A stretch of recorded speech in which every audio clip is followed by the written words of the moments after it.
Hello everyone welcome to my cooking channel.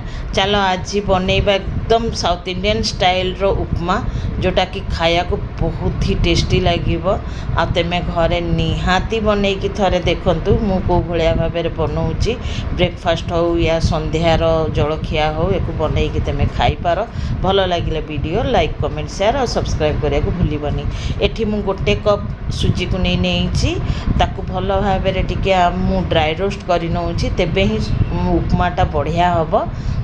1 ରୁ 2 minute जाएंगे आम एक ड्राई रोस्ट करदबा आ ड्राई रोस्ट करके गोटे थाली को काढ़ी नवा। से कढ़ई को नहीं और रिफाइन ऑयल को नहीं हाफ टी स्पून मो सोरिष को पकईदेली। ए खाली सोरिष फुटण ही दब से बढ़िया लगे। ये 1 टेबल चामच मो चना डाली आ 1 टेबल चामच बिरी डाली को देदेली आ मुठाए खंडे चिना बादाम को देदेली। देला परे मु आधा इंच रो अदा को ग्रेट करके देदेली। देकरी एको किछि समय पे कि आमे भाजी नबा जो कि डाली रु कंचापनटा बाहरी जीव। तापरे गोटे पियाज को मु एठी स्लाइस करके रखी थी ताकू पकईदेली। ताकू पकईकरी एथरक आमे भाजी नबा माने बहुत एतिरे भजा जाएनी बस ट्रांसलूसन हवा जाए कि ही पियाज को भाजीब। बहुत भाजियार कौन से आवश्यकता नहीं कहीं देखी रेस्टोरेंट गुड़ारे दरटिया दरटिया होकर थाए पियाज को। एठी मु 3टा कंचा लंका को काटिकी टिके पकईदेली जो कि राग टिके हेले बढ़िया लगे। आ तापरे मु भृषंग पत्र पकईदेली फ्रेश भृषंग पत्र पकईकी किछि समय पे कि भाजी नवा। भाजी नेला परे एठी मु गोटे टमाटर को काटिकी रखी ताकू पकईदबा। तमें यही जगार टमाटर आलू गाजर कैप्सिकम किसी भी पकई पार किंतु मु आज पूरा साउथ इंडियन स्टाइल रे बनाऊँगी तो से कौन सी परिबा देनी। वेजिटेबल वाला उपमा मु पठेइछि आगुरु। एटा टमाटर वाला उपमा मु बनैकी देखौछि जोटा कि डेली वे रे से माने बनैकी खाती टमाटर देकरी। तो एठी मु स्वाद अनुसार लूण को देदेली। देला पर एक किछि समय पे कि फेर थरे भाजी नबा 1 ରୁ 2 मिनट जाएंगे।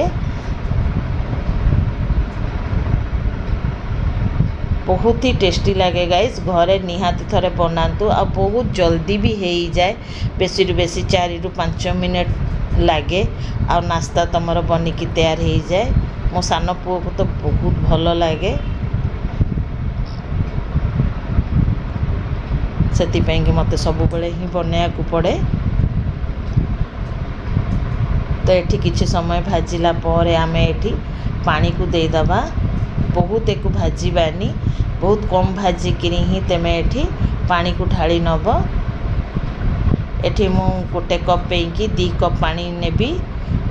गोटे कप सुजी नहीं तो 2 कप एठी पानी को नहीं नेली। नेला पर भाजी रखी सुजी को पकेवा फुटिला मात्रे ही पकेब। ये देखी पारुथबो पानी फुटिया को लगी जाइए। तो मुझे गोटे हाथ में सुजी को ढालुची आ गोटे हाथ में भल भाव गुड़े नौची। आउ जहाँ सब लगिकी रही थाली ताकू मध्य मु पकईदेवी आ भल भाव गुड़े नबी। देखी पारुथबो गाइस पूरा माने उपमाटा आमर पूरा झुरझुरिया होकरी हम कारण ए पानी पूरा परफेक्ट दिया है। देखी पारुथबो पूरा एकदम मुहेरे घोली हो उपमा। ये देखंतु कितने सुंदर भाव तो चलो मु प्लेटिंग करके तुमको देखई दूची। या सांगे मो आंबर चटनी माने थिला मु सेटा ही यूज करनेली आ कौन सी चटनी फटनी नेलीनी। आंब चटनी सांगे गाइस एते टेस्टी लागुथुला ना कहिहार नहीं। जदि वीडियोटा देखिकी भल लगे तो लाइक कमेंट शेयर करिबा। जिते भी नुआ सांग माने देखुसंती आ ए जाएंके सब्सक्राइब करी नाहंती सब्सक्राइब करके बेल आइकन को दबेकी नोटिफिकेशन ऑल कर दबा। ताहले मु जहाँ भी वीडियो अपलोड करी तुम पाऊ संगे संगे पहुँची जावा। चलो गाइस फिर मिसिबा नेक्स्ट वीडियो रे। Bye bye take care be safe guys. जय जगन्नाथ। Thanks for